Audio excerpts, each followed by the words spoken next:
Hey, everybody, welcome to episode 2 of Behind the Screen, where we are going through the Secret of the Dragon Emperor campaign, adventure site by adventure site. This isn't quite an adventure site. It kind of is. It's called Outskirt, it's the hub. But anyway, this is going to be Joey and I. If you missed the first episode, we have both run this campaign, so we're both very familiar with it. And so this isn't just going to be us kind of going through the PDF, it's going to be us giving our commentary, our regrets, our successes, our wins as we ran this thing, our regrets, of course. And yeah, we're an Outskirt. That's where we're going to kick this thing off. So, Joey, do you want to briefly talk about Outskirt? Give it a quick overview. Yeah, so it's the central hub of the campaign. Most of the important in between adventure stuff that you're going to do, it's going to be done here. It's a little settlement that is built around a temple, which we'll get into. Um, and it's only been here for 10 years Hmm. so far, as it is. Um, and there is lots of things to do here, even though at first glimpse of it at the map, it doesn't seem like there would be. But there's characters here. There's quests to take from here. Basically, every quest in the game could be Hmm. gotten here if you chose to run it that way. Yeah. It's I would say another thing I'd like to emphasize is that if you're coming from 5e or another traditional role-playing game, Dragonbane is very much a new school and old school kind of mix. Like it has very Hmm. modern rules, but like old school mentality. And that's how this campaign is run. And that's why Outskirt is, as Joey mentioned, a hub. So it may be odd for players who are used to more linear adventures versus like an old school mentality where you have a hub and that's where you get supplies and information, and then you branch out and find adventure and then you come back. So Hmm. that's the old school nature of it or the philosophy behind it.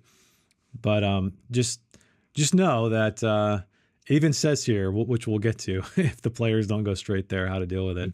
Yeah, But and I just yeah, good. I just want to say really quick, I really like that style of gameplay Yeah. because like even in older school or even when I ran 5th edition D&D, I kind of run it old school anyway. I loved Mhm. having the central hub and you level 1, you can only adventure out so far before you were like we really need to get back either for a safe place to rest or to buy more supplies. And Mhm. like you would find more and more treasure the further you went out because less people could venture out that far and then come back to be able to buy more supplies to make the even longer trek somewhere really cool. And then that's when you find like the region affecting evil or something. Yeah. Just But what? just to just think about that. And Yeah. I wish more people ran games that way Yeah. so that I could play them. And honestly, to me, Dragonbane, the way they crafted this campaign as well is better than old school for me Hmm. because I've played old school games where it's very much like inventory management game where you Hmm. go and you like, how many slots do I have to get rope and food and this, and it becomes it becomes this weird like resource management game, which is not why I like to Hmm. play role playing games where you're in a dungeon, you go far into a dungeon because a lot of these older ones were mega dungeons. You run Hmm. out of supplies, you got to run back to town and get more. This campaign is not like that. So, Dragonbane, while there are resources, you have to eat food and stuff like that and sleep. I feel like when running this, I never felt that that restraint that I've noticed Hmm. in other games where, oh Yeah. crap, gotta go back to town, gotta get X, Y, and Z because we ran out of stuff. Granted, there's no mega dungeons in the campaign, but did you ever feel when you played in the campaign, did you ever Hmm. feel like crap, gotta go back to Outskirt? No, Okay, good. absolutely not. Actually, Yeah, there was times where we had left Outskirt, and I was like, "Shit, we should have bought something while we were there," but there's we that. didn't Yeah. stop what we were doing to go back and get it. Yeah. That's true. Yeah, I never once felt like I needed to go back to Outskirt because I just can't keep going at this rate. Yeah. And To me, that's a win for the design anyway. absolutely. And to Dragonbane's credit, the game is designed really well so that if you want to hand wave things, it doesn't break the rest of the game. Where I'm not going to name anything off the top of my head, but I've hand waved things in other systems, and I'm like, oh, that really broke this part of it though. Now, like Hmm. that really screws with this. This is now Hmm. pointless, or this is now, you know, this was really important to me keeping track of the players keeping track of that. You know, X really mattered to Y. Whereas in Dragonbane, if you wanted to hand wave them needing food, needing like rations and water, and it's just an adventure, an episodic adventure you're playing through, you could, and it doesn't break any other part of the game. Because I mean, shit's constantly dangerous. It just makes the game a little easier, is all it does, but it doesn't break it. Yeah. So credit to the way the game is designed that way, because if Yep. you play it as is, you've got food, water, you got to make sure you rest, you get fatigue, all Mhm. kinds of things can kill you in this game Yeah. if you play it rules as written with added rules too. Some of them say they're optional. Yeah. Cool. Well, let's get into the arrival The as arrival. the players arrive at Outskirt. So the way this works is after the opening scene, Mhm. most likely your players had a hard time. My players did for sure. They need to go get sustenance, rest, etc., etc., and so they head to Outskirt. So there's a little reading, or like a read aloud kind of text right here that leads them from the road through the Kumar Mountains and Mhm. into the town. But I was talking to Joy about this beforehand. There are notes, and I highly encourage you to do this. It's probably something I didn't do as well as I could have. But this is the first time they're entering the Misty Vale. So they're coming through this, what is it, the Drakkar Pass or Drakmar Pass or something like Mhm. that. So they're walking down into this valley. They're seeing it for the very first time. And what did I talk about last time is that there was an entire civilization existing in the Misty Vale at one point. And there are relics all over the place from this. Yeah. So when your players first walk into here, and I think like this read aloud text doesn't really get into it, Nope. The but paragraph before it does, where it the talks about paragraph weathered does, yeah, milestones exactly. protruding. So all I'm saying, that's a long way of saying like lean into that. Try to create a sense of wonder. Try to create a sense, because you're really going to be pl- seeding into the heads of the character or the players in that there's really old cool stuff here. Mhm. There's stories to be found of what happened before. There's a history. Whereas in a lot of RPGs we play, it's like, oh, it's just kind of, it's a dungeon, whatever. Oh, Yeah. it's a town. Oh, there's a settlement. Like it's all kind of present day or modern in that world. Yeah. Whereas this has a foundation of ancientness. So, and Yeah. you'll see on Francesca's amazing map, there's all kinds of stuff like that. So don't be afraid to look at those details and even make the journey a little bit longer. Not more than a day, but like stretch it out in regarding description and stuff like that. Mhm. And if possible, try to encourage your players ahead of time that this is a very exploration driven campaign, so that way they can think about giving their characters motivations to being in the Misty Vale, kind of like Matt's character, Bramble. He followed along with Donovan to the Misty Vale because he wanted to study. He knew that there was an ancient civilization that existed there. That's the rumor. And he wanted to study their techniques for blacksmithing and stuff Mhm. to see if he could recreate ancient weapons styles and stuff.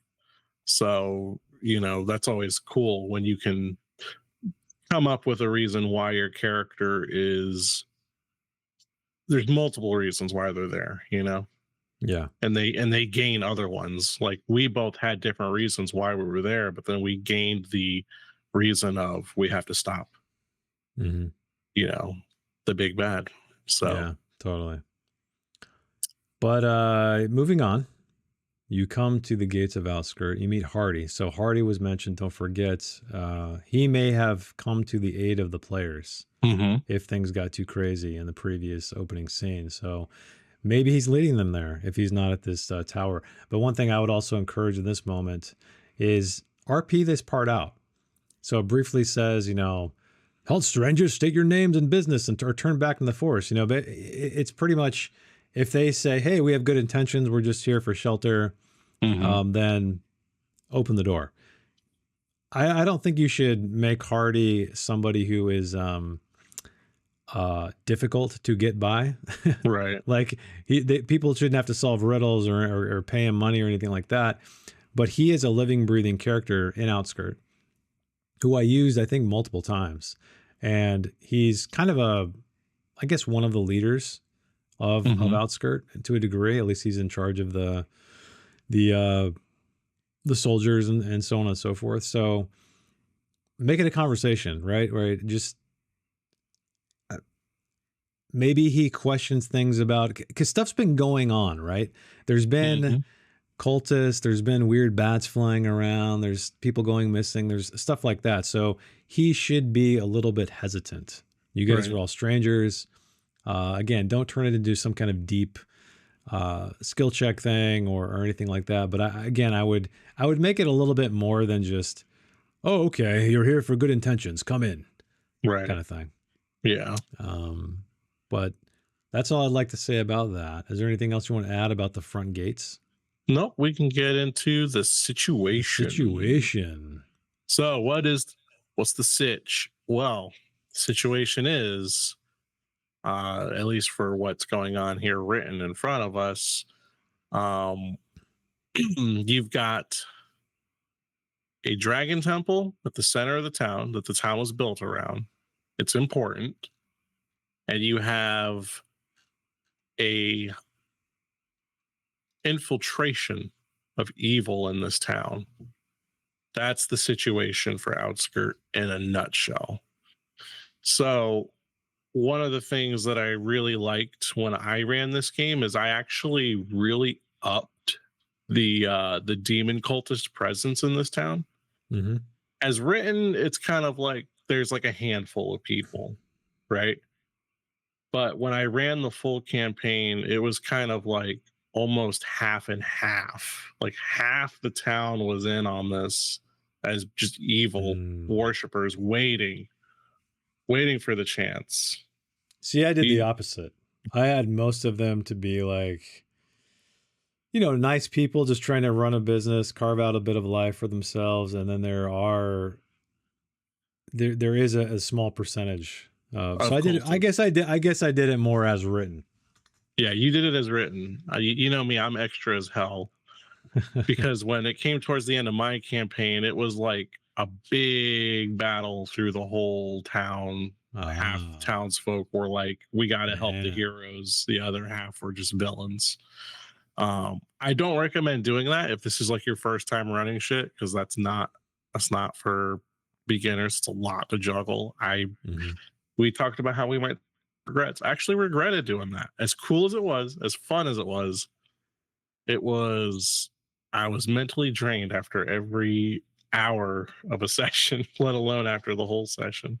Yeah, But we let's talk did. about oh, go ahead. No, I was going to say you guys did have a showdown. It was kind of as written, but because Right.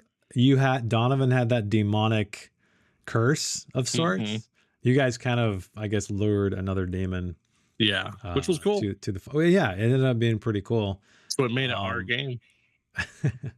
yeah, but just keep in mind your main antagonist, who is also someone who is a person who is, it's like a double agent basically.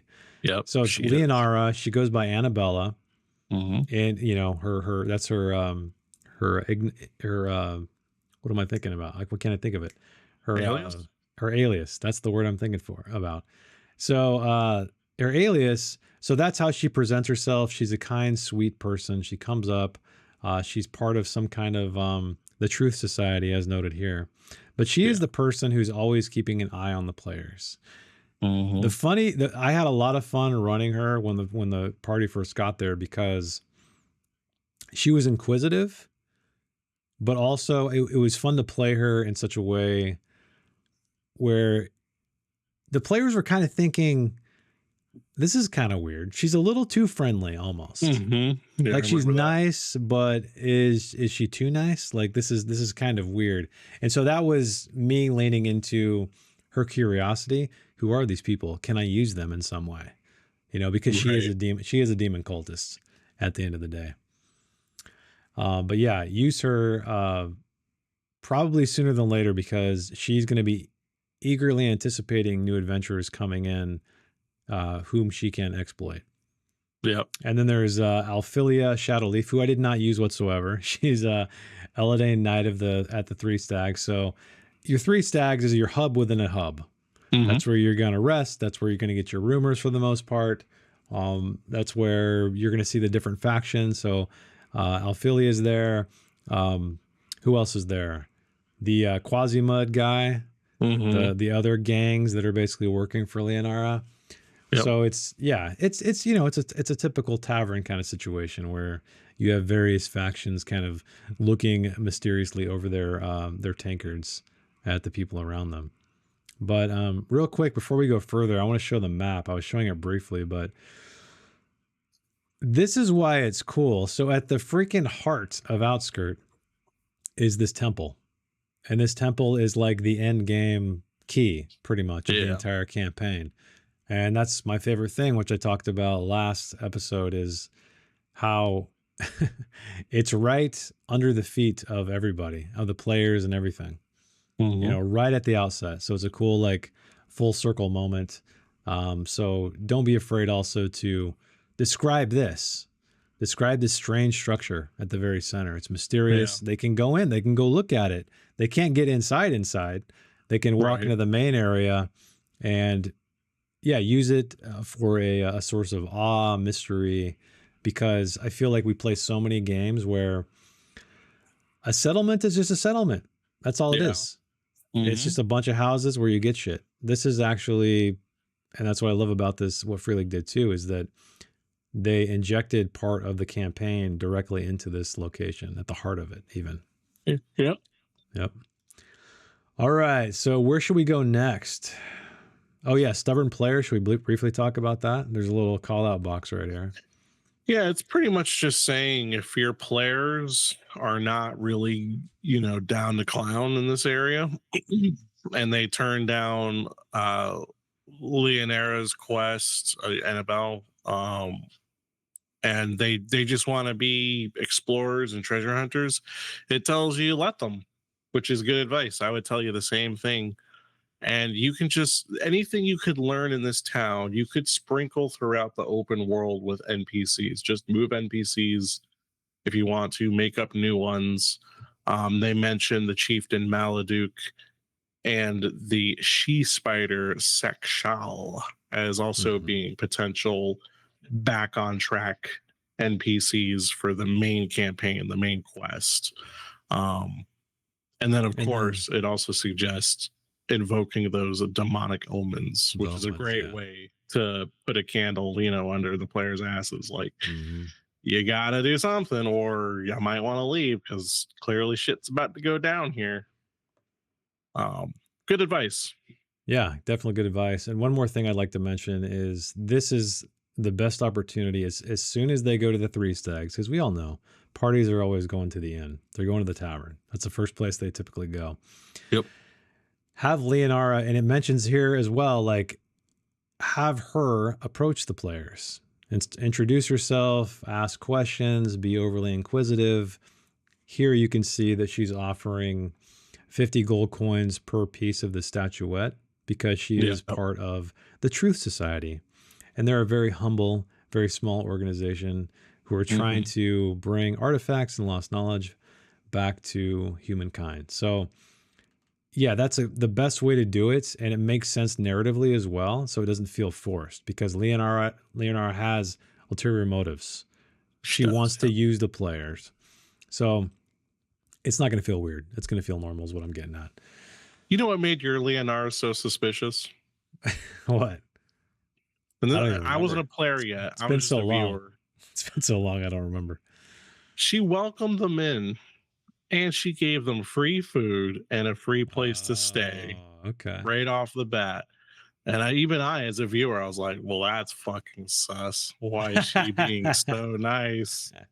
If I had been one of your players then, I would have also been suspicious. Yeah. But Yeah. yeah. Maybe I was a bit heavy-handed, but I think it's important definitely to, in my opinion, make sure that she just doesn't feel like a normal barkeep. Right. Yeah. It's got to be a little bit more to it. Yep. Totally. So, do you want to talk about random events that are here Moving to pepper in? on. Yeah. Random events. So basically, this is stuff that you can roll or you can just choose. But it literally says if you want to liven things up a bit, do one or several of these things. Um, and a bunch of these things are actually connected to the cultists. So it's useful, it's good fuel for the fire of that, Mhm. branch of the story. But basically it's the demonic bats you were talking about. I remember when you ran it, you actually had them spot, well, they weren't sure, they just saw something kind of big flying through the sky as they were approaching the town, and Well, it turned out to clearly be a demonic bat. I think if I remember correctly, I used the dead messenger. Yeah. So, which Yeah, is the that one was bat, when the they were in the dead bat. streets. Yeah, they Yeah. first got in there, tripped over, a bat basically, and then saw this Yep. message. So uh it's more telegraphing that some shit's well, going down. what was what was Matt's character's name? The Which little one? halfling priest, the halfling Oh, he animist. was an animist. God, what was his name? I don't remember. Can't remember now either. I remember Louis, Sariel, Gray Cloak, Yeah, Morning Gray Cloak, Cloak, Morning Morning Cloak. Cloak, Morning Cloak. I think Gray Cloak was another one that I threw in there. Another wolf king. Cannot remember your healer's name now. I feel terrible because he was actually my favorite character. He did that amazing voice for it, and Yeah, he spoke his spells in Swedish because he was yeah, Swedish, so it was great. yeah. Um, but yeah, he stumbled upon it. And I remember that was the first time I cracked up at your guys's stuff because it was just his reaction to tripping over a giant dead bat was hilarious. But yeah, these are very useful. I used them when I ran it, and I didn't really change anything too much about them. I just used them as they were for the most part. And one tip, if you happen to be running Foundry VTT, I Mhm. did this and it took the players a really long time to notice it. And that was, of course, on purpose. So you can add weather effects or environmental effects in Foundry. And there is one for bats. Oh yeah, I And noticed it. so you noticed it? Okay. So I Yeah. added bats. I turned the actual density down so there were Mhm. fewer. And it was kind of a little, I guess, nod to the players to pay attention, like, why are there bats here? Even though Yeah. it's kind of meta in a way. I noticed it, and it was even after it was a few episodes after I joined. I was like, "Are those bats?" And then you were freaked out. You're like, "Yeah, they are. They're bats." Like, because I was like, "What the hell is that moving?" Oh, Yeah, yeah, yeah. it was great. So the last little section, right after that, is more about the village. Basically, it's just telling you, "Hey, there's going to be a shopping place, a smithy, a mill. There's an old temple." Um, And the temple is actually interesting in your campaign because it was missing two characters, um, which I didn't know that it was missing two. At least we didn't. I didn't encounter them while during our playthrough. But when I ran the full campaign, I was like, "Oh, there was two characters here," and or maybe you did, and I just Who was are you talking okay. about? Which characters? The something cheeky something Oh, it's like a husband and wife. They're halflings, and chubby they're like, cheeks. yeah, the chubby cheeks. Yeah. Yeah, I never used them. It Okay. was one of, yeah, they were in there. It was one of those things where I pretty much decided that unless the players of their Hmm. own free will go to visit a place, like I'm not going to introduce them if they're not super relevant to the plot. So I kind of left Gotcha. things in the background more or less, to just try to speed up the gameplay and kind of cut out the fluff and kind of get to the interesting bits. But yeah, I mean, if anybody, if they would have visited, would you say it was Chubby Cheeks, right? Yeah, the chubby The cheeks. Chubby Cheeks, the couple Chubby Cheeks. We'll Yeah, get to I them would in a have them. little Yeah, bit. we'll get to them. Yeah. But yeah, I was like, wow, because I was reading in the adventure after we finished playing it, so I could run it in full. I was like, Mhm. chubby, who the hell are the chubby cheeks? I don't know the chubby cheeks.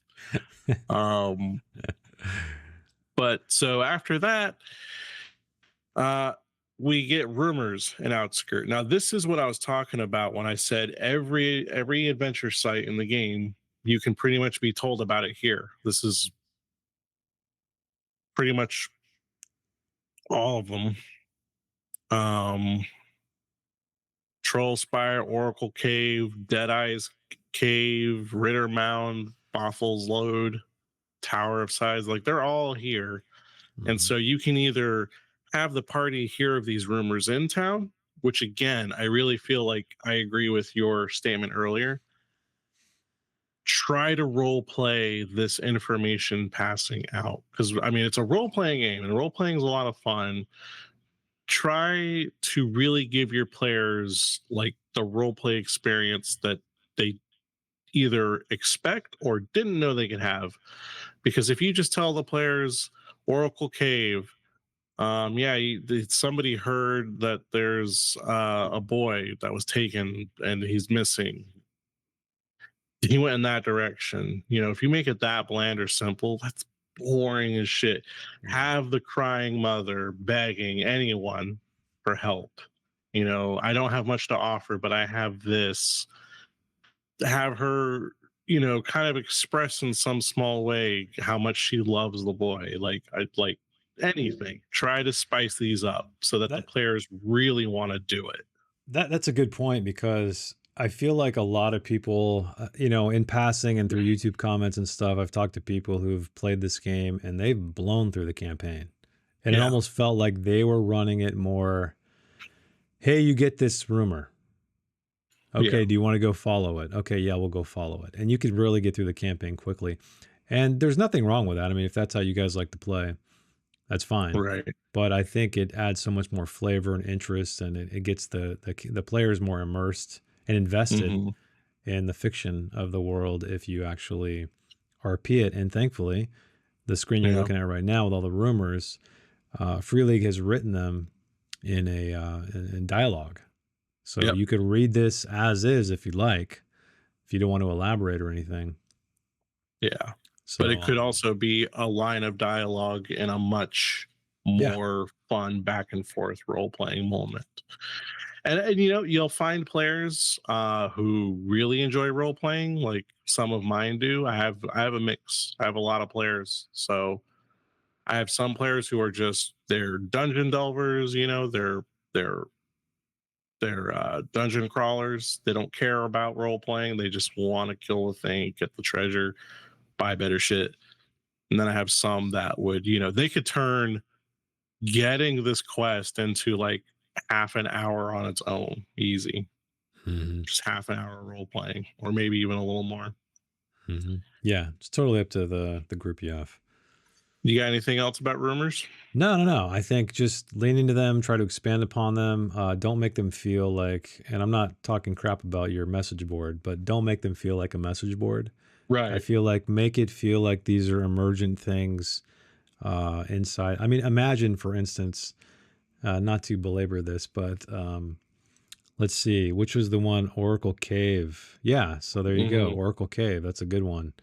Um, maybe the players enter the tavern and you see Yeah. a woman who's weeping, or she bursts in and sees this new, like, obviously the players are adventurers. They're going to look like they mean business.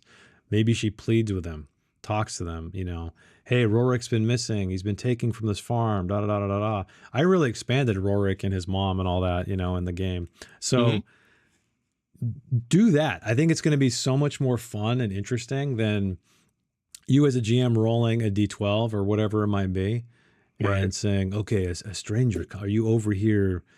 This happening, the Yeah. dwarves of the Coomer Mountains, et cetera, et cetera, et cetera. So yeah, but again, totally your play style, Yeah. however you want to do it. But let's move on then. Yeah, that was it. Here's the map. I briefly showed it earlier when we were talking about it. Uh, use it. It's fantastic. It's actually part of the Foundry system as well, so you can throw the Hmm. tokens in there. The 3 stag. We'll get to all these points as we move forward, but which we are right now. I guess we're going to be talking about the locations. We are talking about the locations next.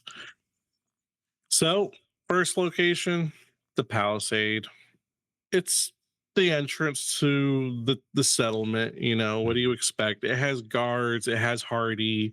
Um, I think one thing I would say about Hardy is if he does end up being the one who saves you from the Drakmar Pass, if that's needed, they don't really give you a reason why he would show up. Weatherman was looking sus. He followed secretly to see where he was going. You Yeah, know, I like that. Yeah. Hardy clearly has noticed the bats going in and out, Hmm. and he's like, "Where's Weatherman going?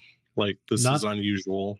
Yeah, and if you read in the text too, it even says sometimes Hardy heads out into the wilds to drive off goblins, bandits, and other potential troublemakers. So totally makes sense what you're saying. Perhaps on one of his little jaunts out into the wilderness, he followed Weatherman.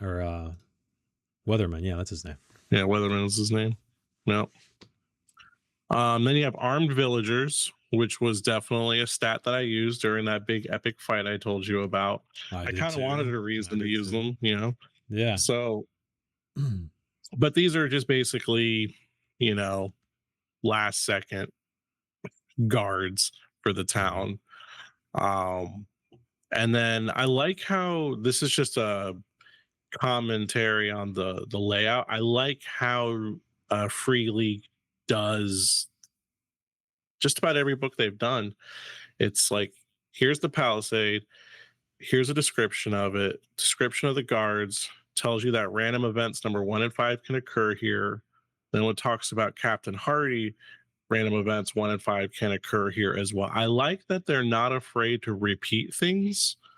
Mhm. So that way, it not only is it helping you remember stuff by ingraining it a little bit, but you don't have to. I mean, granted, it's literally right across the page from it, but you don't have to necessarily uh, think too hard about what you're trying to run at any given time. It's really laying and spelling it out for you. And I just appreciate that as someone who's getting older and less smart as Well, it's each it's day uh passes, it's it's it's useful at the table, right? So you for can have sure. this open at the table and not need to flip back and forth and back and forth.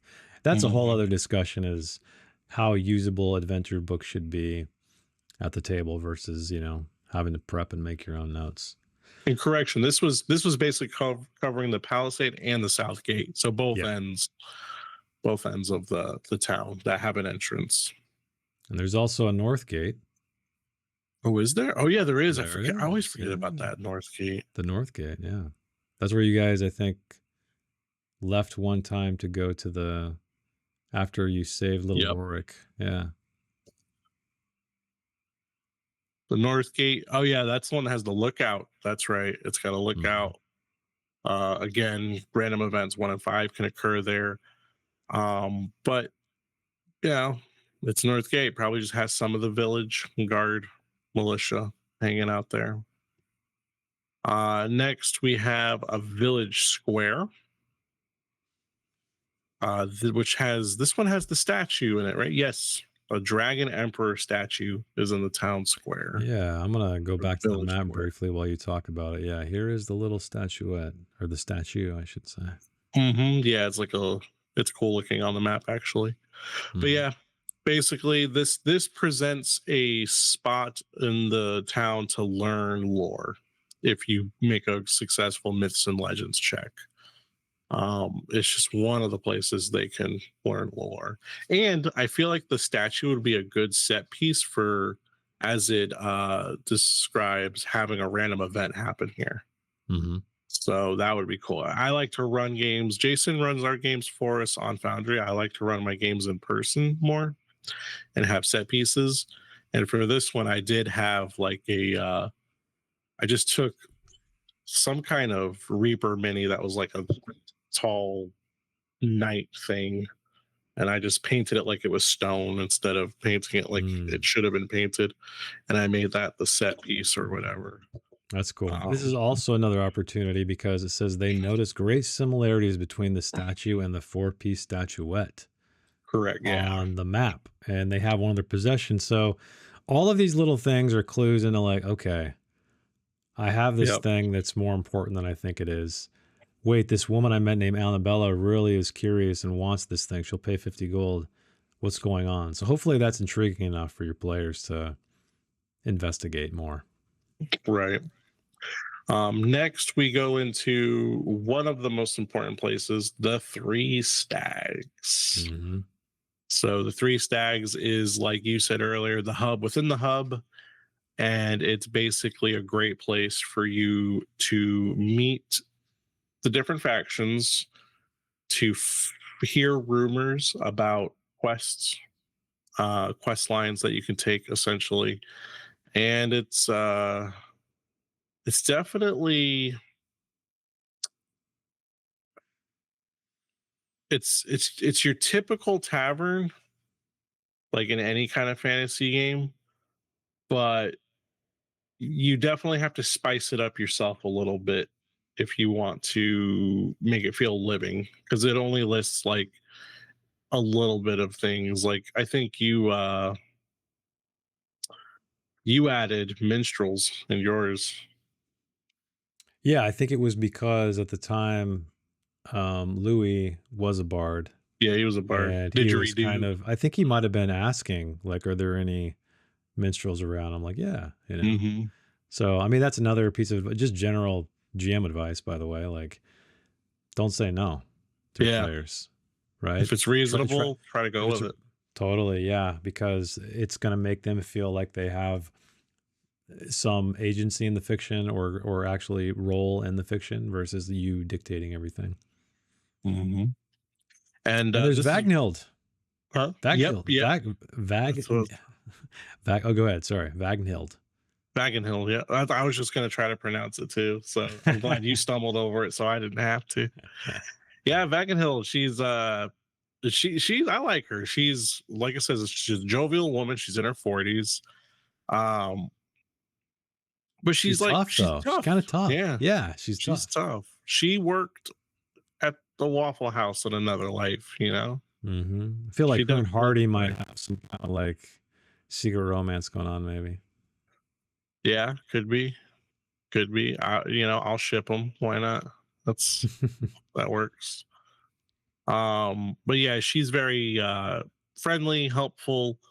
Um, she'll definitely answer questions about any areas around or rumors. Like she's a great character to like pull your map out and be like, do you know anything about this place, or do you know anything about this? Um, she's also a key component of mentioning the fact that the large bats are flying around, and also she name drops Drannath, who we'll talk to about towards the end of this. And you can stay at the Three Stags Inn. Normal Yep. normal boarding prices and such. Hmm. Did Is you it? when you ran it, Uh huh. because I'm not remembering very well, what was her, so she became a very important part of my campaign. Where was she at? Was it kind of just She as written was here? just kind of about, yeah, as written, pretty much background. I put more emphasis on Annabella than Mm-hmm. Vagnhild, just because, again, I wanted the players to think of Annabella more than I wanted them to think Right. about Vagnhild, because she's kind of she's the bedrock, I feel like, of the Three Yeah. Stags Inn. So I probably could have amped her up a little bit more. I could have included her more. I guess I'm really bad about, or I'm not very good at managing a lot of characters in a small space, a lot of I'm not NPCs. either. Yeah, Yeah. I think that's my weakness as a GM too, is that because when you're running a game, you're thinking about, okay, who knows what, and then plus you're trying to RP them. Mm-hmm. Who would be talking right now? What, it's a lot of just stuff to have in your head at one time. So I've always been terrible about it. So I think that's It's why I tend to, exhausting.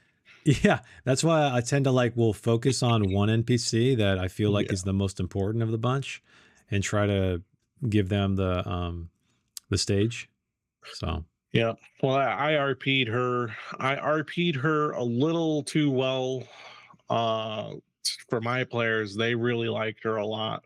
And it was one of those things where they just would not, you know, like I could not be like, all right, she's told you what she knows, fuck off. She's not, she knows like, oh wow, I guess she's a very important part of the campaign now. She took on a lot of the tasks that the I just said his name, Draneth. oh, okay.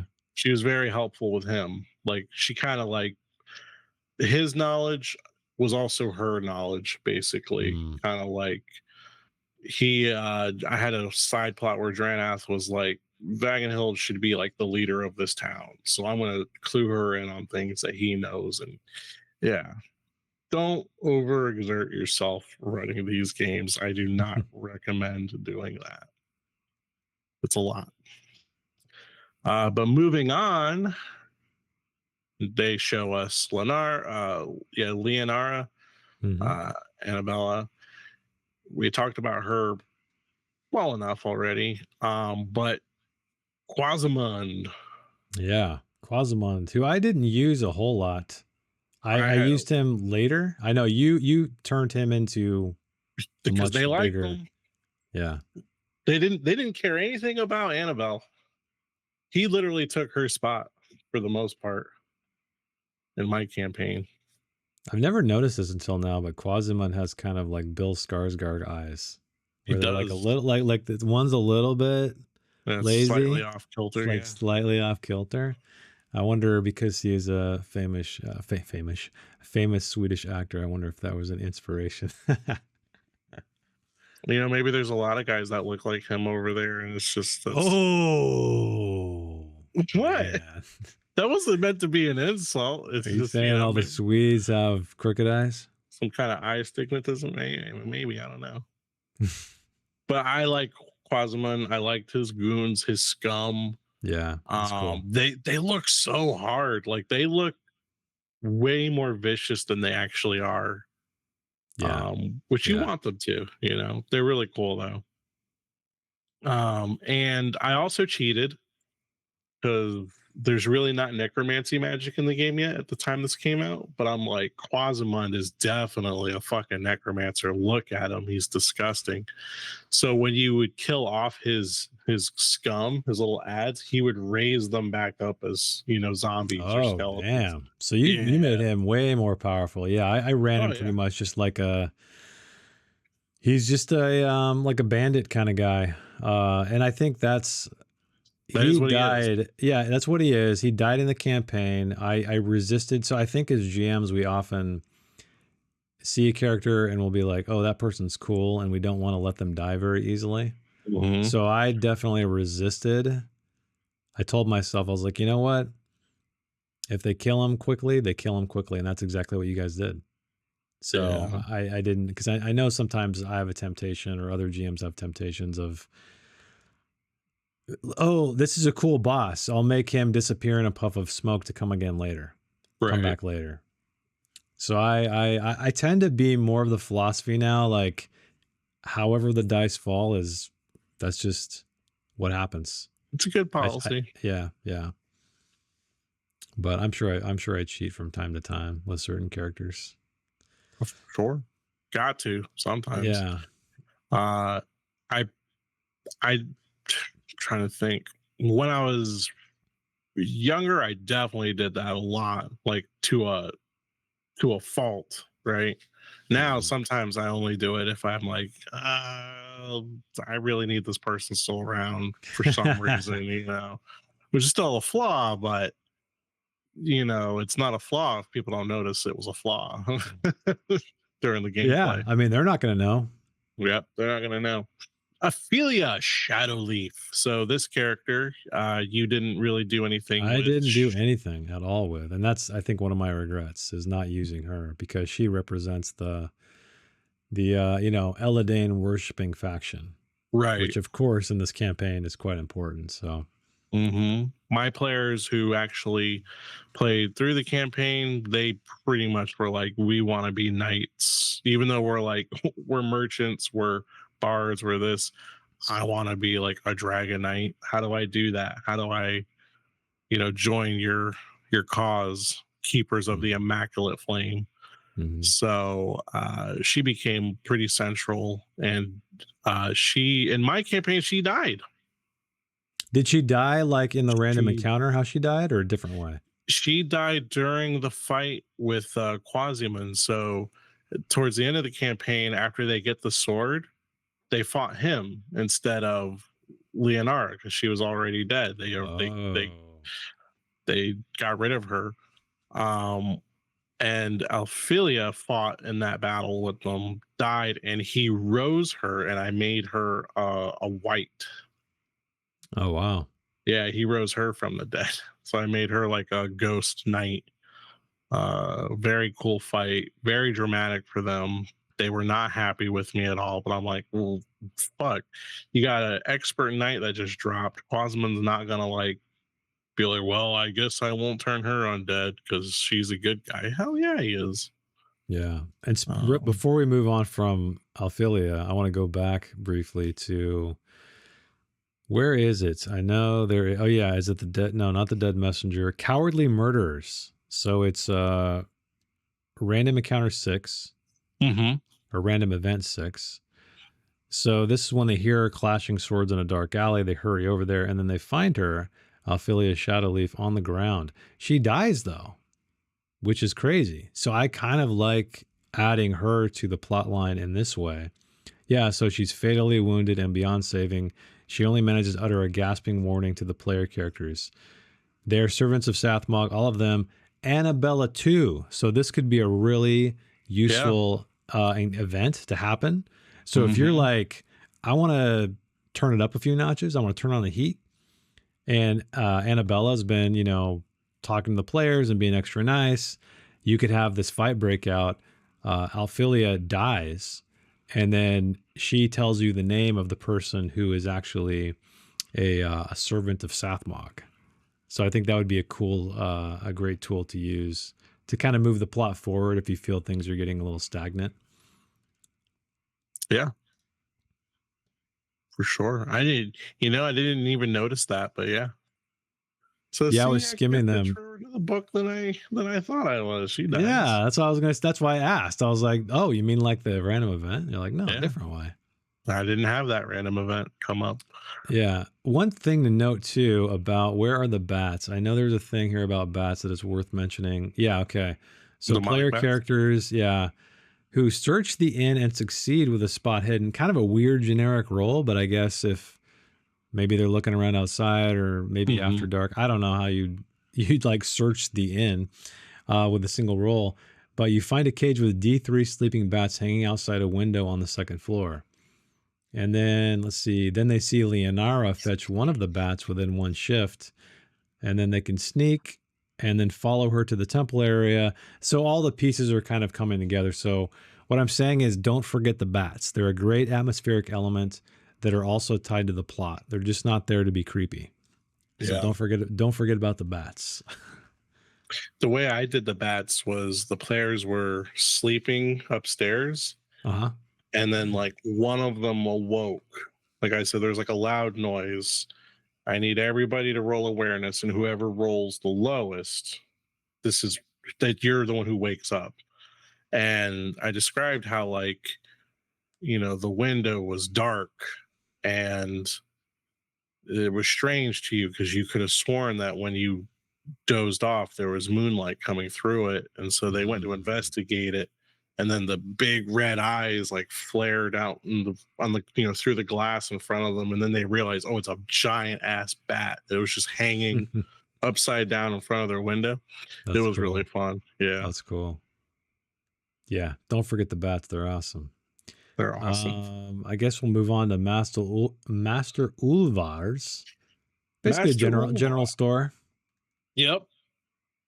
My players didn't like him, so he's What's up with Jory's teeth, though? That's what I want to know. His son. Well, clearly, Master Ulvar and Maladuke had a thing at some point. Yeah, it says he could potentially be half orcish. Yeah, The mother is unknown, but there's talk of a half orcish woman who left for the mountains some years ago. that's what I did with it. I made him and Maladuke kind of have a thing. Interesting. Yeah, I didn't even lean into that. I think that was a missed opportunity on my part. Like I wish I would have, because it is a weird feature. I mean, this guy's Hmm. got a hell of a set of teeth. Yep, half orc confirmed in the new book. We'll see. Be great. Yeah, we'll see if we can play those professions or those kin. Yeah, but the so basically it's the shop owner and his son. It says that the shop doesn't sell weapons, shields, or armor because that's what the smithy is for. Hmm. But common items listed in the chapter 6, the rule book, yada yada. So you can just buy your normal goods here. And sometimes I like to make it a little bit interesting where then this again, this is just extra. This is being extra bitch GM. Um, I kind of randomly roll what his shop had in stock Oh, through okay. my own means. And then once every 5 ships, I would randomly roll and add like 6 new items. So whatever he had to start with, that's what he's got, and it's random. Hope it's a good shit you need. And as you buy stuff, it's not like, oh, I'm gonna buy this rope, this rope. I'll buy 10 ropes. No, he only has 4 in stock. And then every couple of game days, I would restock him with new stuff randomly as well. That's that's if you want to. I don't know. Like I should just become a game designer, like maybe a video game designer. But RPGs, I'm making them way too much. But if you like doing that kind of thing, which I know you would hate it, Jason, because you do not like resource management. Mm-mm. Uh, but that's one way you can make that more mm, interesting. I'll say, at least it Yeah. was for me. And not to go back for too long, but I forgot this box about what Alphelia knows. So this is Oh yeah. another reminder that I totally flubbed her character in this entire campaign because there's a lot of bullet points here about things she knows that will give the players even more information than the Legend of Umar. So she could Hmm. be a really cool ally, a really cool quest giver, maybe someone who pops up here and there across the Misty Vale. Yep. But yeah, She's another, likely the first person to tell you about Azrael Koth too. yeah, So yep, she's useful in that regard. But if you roll that 6 on that random thing, well, too bad you ain't gonna know none of this because she's dead. she's dead. It's insane. Um, but yeah, Master Olvar, when you ran him, he was all right, dude. You know, Yeah, I didn't really like give him any kind of significance other than being a shopkeeper. well, That's that's because another you thing you hate because shopping. I do hate shopping episodes. I really hate them. Yeah. I even regret. I think I started RPing it a little bit, and I'm like, let's just. You guys just want to buy shit. Um, it Yeah. would have been cool if. I guess that's one thing that would have been nice because I here with Jory, like he's got an interesting history, right? That he's maybe what quarter orcish, I guess. Hmm. What's the story behind that? But there's no like nothing cool about Master Ulvar other than maybe the way he looks and he has a big booming voice and a big mustache. But I think it would have been cool to have a little bit of more slight backstory or things that may be opportunities for side quests in the game. Yeah. Like maybe each character has a want. There's one thing I remember, I think it was in, was it Death in Space maybe? Where I remember when Hmm. they were listing out the NPCs, they'd say, here's their motive, here's what they want, and here's who they don't like, or something like that. I'm Right. paraphrasing. Where Which is you cool. knew, like with a bullet point, you knew, like, okay, this is because everybody in the world has some kind of desire or goal or motivation of some kind. Mm-hmm. And I feel like RPGs often forget that, and Yep. they give you a description of this person like they're doing right here. But it's like, Yeah. okay, well, what's his deal? And granted, you as a GM can do that all day long, but I don't know. It would have been kind of neat to see a little something, especially the fact that his son is quarter orcish, I guess, potentially. Mm-hmm. Well, and the rumor is it's And you not even did. really his son; it's Hardy's son. Oh, yeah, there you Rumors. go. Oh man, Hardy's been out hitting up That's why Maladuke, he huh? goes to the mountains. Damn, that's all I Ah, know. now we know your secret's out, Hardy. I feel like I'm seeing that I know it, but I can't prove it meme that's been going on lately. That's a good Yeah, one. there you go. But next we have the Smithy, which you did role play the Smithy a good Yeah, bit anytime we yeah, went yeah. there. And it was Hmm. fun because they're dwarves and dwarves are the And they're best. a married couple. Are they a married couple, right? No, they're They're twins. twins. They're twins, right? So it's kind of fun in that regard as well, where they're you can kind of have them play off each other. They might have some Mhm. similarities or stark differences. Yeah. I like how one is very happy and jolly and the other one is kind of like quiet and introverted. Like it says for he's more comfortable around rocks than living creatures. Like what a dwarf ass thing to be like, I'd rather hang out with some rocks instead of Yeah. things that have feelings. And they're I don't have even feelings. though they're both their demeanors or their personalities are on different ends of the spectrum, they Hmm. both have their eyes squinted closed for different Yeah. reasons, Yeah. which is One's kind so of funny. happy and one's so disgruntled. Yeah. Yeah. It's great. And I believe yeah, Okald and Badenor are their names. But Badenor has a nice lush beard, but so does Okald, his sister. We got Yeah. bearded lady dwarves, Got bearded ladies. which is great for my Tolkien heart. And I'm not even going to argue with any of you Tolkien nerds about whether or not the women dwarves had beards or not. We know they did, and tough. Deal with it. But uh yeah, they sell you weapons, armor, she can repair stuff. And they'll repair damaged weapons and armor usually for half of its original price. But of course you can haggle in this game, which nobody really does I enough, but know. that's I've noticed because that. it's a big Yeah. risk and our charisma scores aren't really always the Yeah. best. But Hmm. Dump haggling stat. is, yeah, it's a dump stat in this game for sure. But haggling is definitely going to be useful when you least expect it. And I Hmm. bet in the new book, Arkan, it's going to be really Oh yeah. useful because that's a city campaign. Hmm. So, which last when we talked about the Kickstarter, we discussed about me possibly running that one. What Hmm. do you think? Do you think maybe Whatever you you want. want I to mean, play that one? it's up to you. Like, if you want to run it, go for it. I'm I'll not have to the I don't think have to about be it some the more. Dragonbane forever GM, but yeah. But running Well, games like I'm sure you've noticed that you kind of stick with one for a long time. Like I've been playing running Dragonbane for a while, just because like mhm. so just know that if you decide to run Arcand, it's probably going to be a bit of a commitment. Is it? Yeah. Well, just because it's not, I guess it's not a campaign per se, but I was skimming the book and there are adventure sites, quote unquote, that actually have quests. So you could link these together and pit the factions against each other, et cetera, et cetera. So it's not like a normal Mm, traditional campaign, but you could turn it into one. gotcha. I can't. I need to read through the beta. We have the beta PDFs because we both backed it.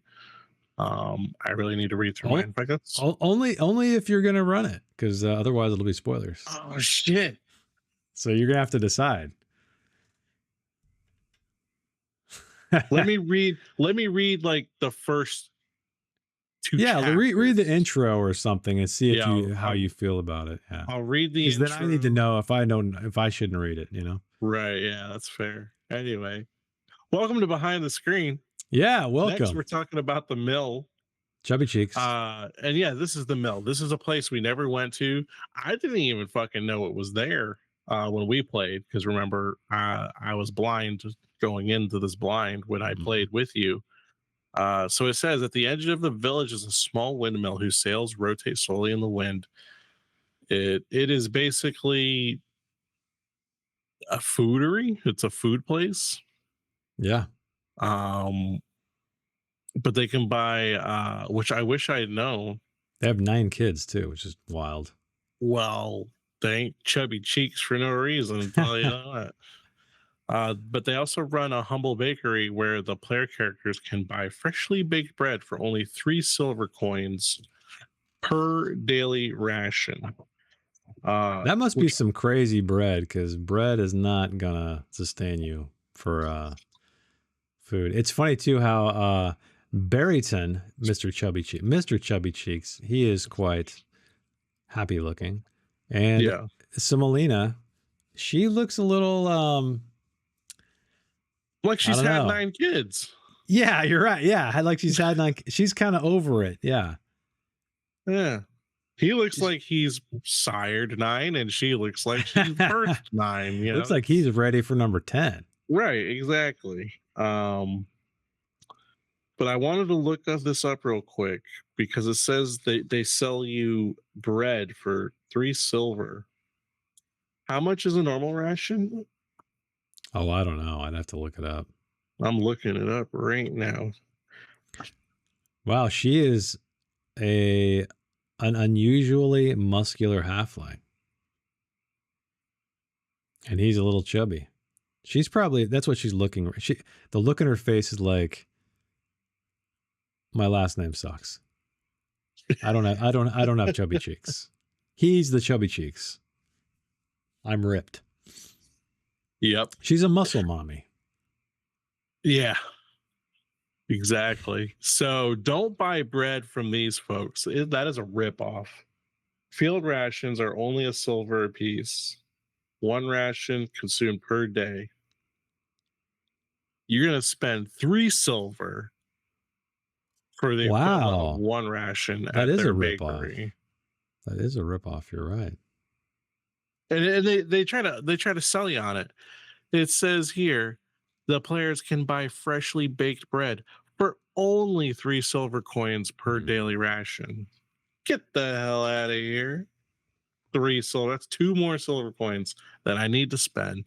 I'm not doing it. I'm not. I won't do it. So I don't know anything about the chubby cheeks. They didn't come up in my campaign either. Really? I mentioned the mill. I talked about the mill. They did not go to the mill when I was first running it, and then so later on in the campaign, I mean they were part of like the town fight thing at Mhm. the end, but they were not. They didn't care about the chubby cheeks. Yeah, I think the more we go through these NPCs, the more I feel like they gave them so much screen or page real estate that I feel like they could have somehow given them more meat in the campaign to a degree. They don't have Right. to be involved with Sathmog or involved with Eladane or anything like that, but it's a very big valley.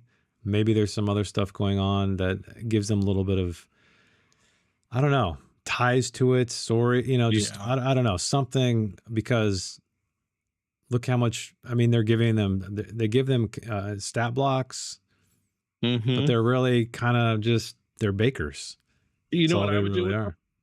I would make one of their kids be the kid that was taken. Oh, that's a good idea. Yeah. Rory is one of their kids.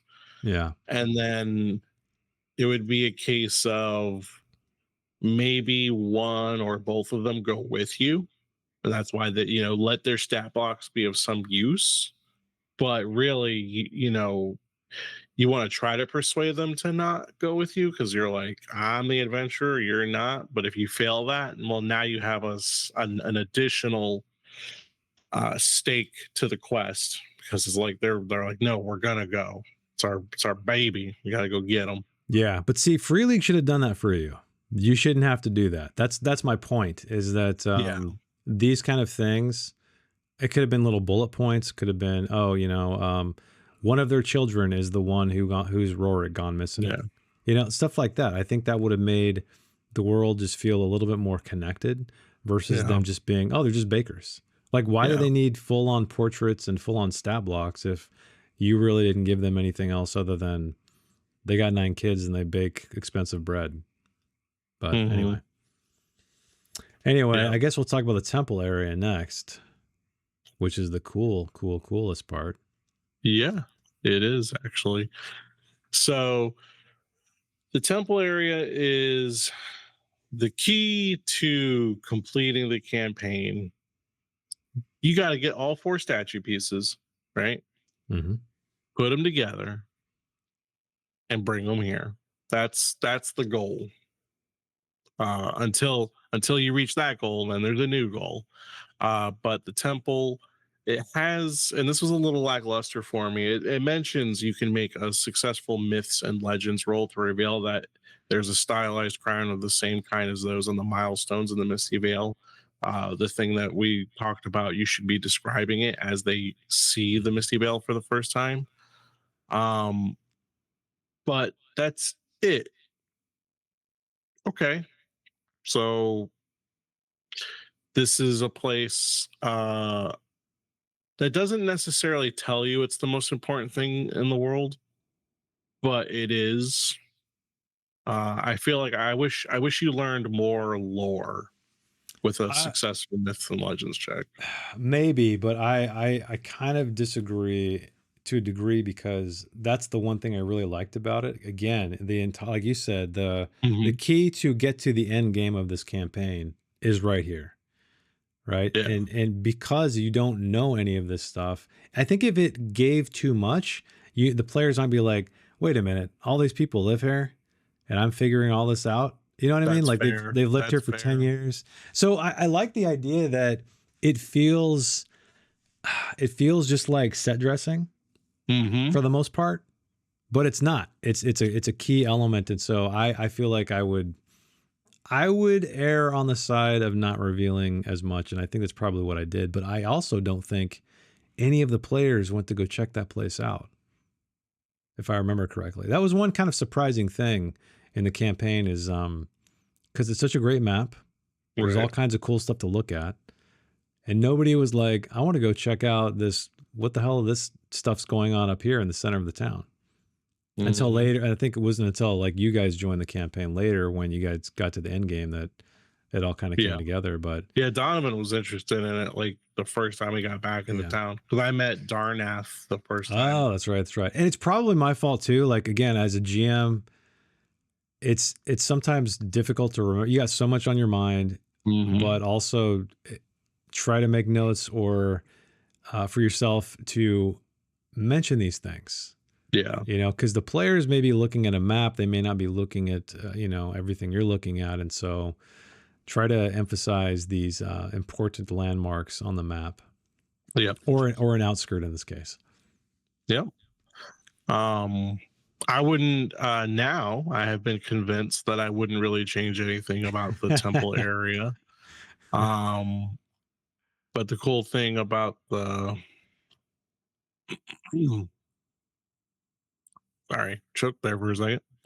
The cool thing about the temple area when I was running it that I did do was there were I just put like having the statue pieces is all you really need to be able to get access to the actual crypt, which we'll Mhm. get to in a moment. But if you want to, what I chose to do is I added a slight little puzzle to it. Any Oh, puzzle, like just what did so you it's do? What did you do? some. I'm curious. Do you I remember? don't remember it. I remember it was one that I googled like good puzzles for tabletop role playing games, right? And I just picked one. I don't remember which one I picked. Which I is a remember it hot wasn't hard. take. I Huh? think puzzle. I think puzzles and RPGs is a hot take. Yeah? Yeah, because again, your character isn't figuring it out, the player's figuring it out. So it kind of like Yeah. is breaking the it's kind of metagaming in a weird way. I don't know. I'm very and every time there's been a puzzle in a game I've run, Hmm. it always reminds me puzzles are kind of a bad idea They are. unless it's like something the characters figure out, I guess, or if it's not something like when we'll get to the Isle of Mist where it's the most ridiculous puzzle I think I've Yes. ever encountered. But anyway, sorry to I was interrupt. not a Keep fan going. of that one. No, I was not either. But Yeah. I vowed to run the campaign as written because I think people would like to see sort of the product they buy, like how does it unfold? Right. Or how could it Yep. unfold? You know? Yep. Exactly. Which is very difficult for me. Being a part of this channel, if I want to run something, I would also want to do that for the sake of continuity of like what we as a channel do. Hmm. But damn, am I like a homebrewy bastard as all hell. But it's like, no, I don't want to do that. Like if I choose to run Arkan, I'm gonna like be good and I'm gonna follow the rules. I don't I think homebrew's bad. Like I homebrewed a ton of stuff in Secret of the Dragon Empire, but it was like separate to a degree from the right. main campaign. So it wasn't like changing major beats of the campaign. It was just Hmm. adding more flavor. Yeah. Well, me, I like to make shit from scratch, like the My Little Mhm. Pony Morkboard Yeah. adventure we did. Um, but moving on from the temple area, we finally reach Dranath's hut. So Well, Dranath, really before quick, we do before that. we move on, I mean, there's a lot of stuff to talk about with the temple area. Like there's nocturnal visits. So if you go during the evening, you will see Leonara on the first night. So she is again something depending on where the players are um, during the time of day, they might Hmm. spot her, right? And that's another clue. Yeah. So keep that in mind. And also, let's see what else is here. I think that might have been it. I think that was all I wanted to talk about, actually. There is the entrance of the crypt bit where if they do a spot hidden, they could do another check, a languages check. Oh, and they can Uh, read yeah. to just potentially read off a single line of lore. Eladane, Emperor of the World, Master of Dragons, Keeper of Umdurman. Uh, and it's, you know, just a slight sneak peek at what you're even doing at this location in the first place. Yeah. So, All right. I guess we'll go on the Dranath then. yeah, old Da- prune head. Dalsum from Street Fighter. Not at all. So Dranath, he's this, I don't, he's a good mystery, like how old is he? I don't know. Looks like he's pretty dang old though, right? He does. Um, he barely looks like he's alive, but he is he's a magic guy. He does healing magic. Hmm. He can heal you for a fee, of course. And he could teach you spells. Hmm. Um, his spells, which are listed down here, so he's pretty much he does animism, is what he is. Um, and so you can learn the spells he has. Donovan picked up some of these spells from him, Hmm. Yep. which was really useful. And then when Donovan found a grimoire somewhere, I remember like I kind of cheesed it, and I appreciate you letting me cheese it because like I was like, I'm not gonna pass studying this book to get these spells. Can I have a boon? Because Dranath helps me study the spells, and you're like, yeah, Like, sure. whatever. Yeah. Yeah, I was like, all right, yeah, you poor bastard, can't even make your own checks. Um, but yeah, Dranath he's a mystery, and I kept him mysterious in my campaign. My players were so back and forth towards one another and as a group. Like, is he a good guy? Is he a bad guy? I don't fucking know. He heals us. Well, what if he's just doing that to make us think he's a good guy? It was that kind of Yeah. exchange. He looks like a necromancer. He looks evil as shit. He Yeah. looks more evil than uh the Mallard does, Quasimodo. So he looks raw. Yeah. Yeah. But he also Um, gives you clues as well. So it notes he here that if does. you ask the right questions or succeed with a persuasion roll or offer him meat or sweets. So I guess that could be a reason to go to the Chubby Cheeks place, right? Maybe go get some Yep. sweetbreads or something and bring it. And maybe he'll give you some clues. So he knows about Azrael Koth. He knows about the legend of Umdurman, of course. He knows about what else? The mysterious woman sneaking around the temple, who is Leonara. Hmm. And yeah, so he knows a little bit more lore. So you could use him for that. I don't know why he'd be so guarded with it, though. That's the one thing, because it says you need to roll a persuasion or bribe Yeah. him in some way. I'm just curious. Again, this to me is more stuff that you could add. Like, why is he so guarded with this information? Yeah. Like, What's his what, motivation? yeah, what's his motivation?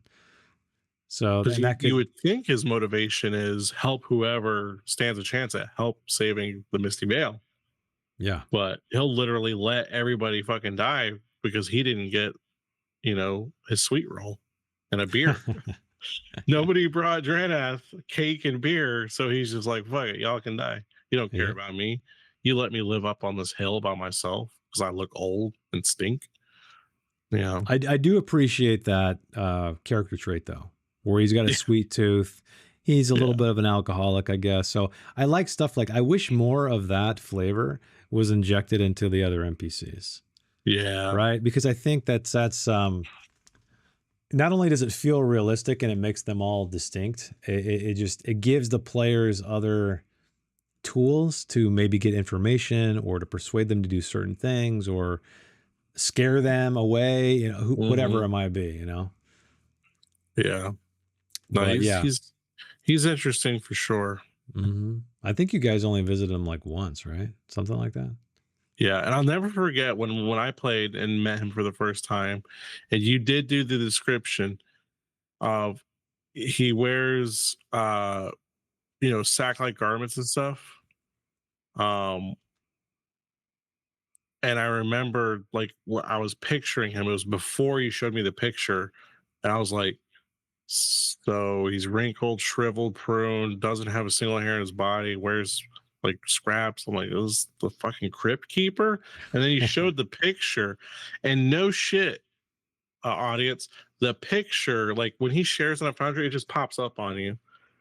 Uh, Biggest jump scare of my life playing a tabletop role playing game because I was trying to read something. So I got in real close and then just boom, and I'm like, Jesus, like what the hell was that? It's like that YouTube video where you Yeah, watch something for a the while, car, then it yeah, like the Exorcist face pops on. That's funny. yeah, it scared the shit out of me. Yeah, I guess And because the I always have to scale the portraits down because they do come in pretty large on the screen. So yeah, yeah, that's funny. scared the hell out of me. All right, I guess the last thing we got to talk about then is the crypt. The Yep. crypt of Umdurman, the very last location. Come on. You want to take it? I guess you've Yeah, been talking about all of them, but go ahead. You do it. my bad. No, no, no, I've, no. I've been Feel a free. hog. Feel Um, free. Take it. so the crypt of Umdurman it's the objective for 75% of the campaign, right? Um, Even if you don't know it yet. So you collect the 4 stone statuette pieces, put them together, you bring them to the temple, which then gives you an entrance to the crypt of Derman, which is kind of interesting. I don't know why you'd have a crypt for a non-living magical sword. Hmm. It's technically the crypt of Eladane and his descendants, is what it says it is. Um, when you It's near the beginning of all of this that it talks about that. The Dragon Temple. Yep. It says that it's where the Dragon Emperor Eladane and his descendants are buried. Little of the building remains today, but a crypt beneath the ruins walls rests Umderman. So maybe I just always assumed crypts were for like, you know, where you lay the dead, but maybe that's not true. Maybe a crypt is just a hidden away spot or something. I don't know its I mean, definition. I think technically it is for the dead, but yeah, I Yeah. guess you could use it for anything. So I'm semantics here and being nitpicky. Like, why is there a crypt for a sword? Is the sword dead? Do I gotta resuscitate it? Do I have to do CPR on it? I don't But in this crypt, it's pitch black, so you need some source of light. There's a magical trap in it. So if you touch this sword without reciting the prayer from Eladane's prayer book, it does lightning bolt at power level 1. Hmm. And then it just keeps doing lightning bolts if you keep touching it. It does have a limit. It's got 20 willpower. So after so many, it's gonna stop. Um, but it also has, of course, as mentioned, Eladane's prayer book. Donovan easily read this book. Donovan's languages was like through the roof. It was But there's insane. But also no clues, right? There's no clues as to how to get the sword without getting bolted, right?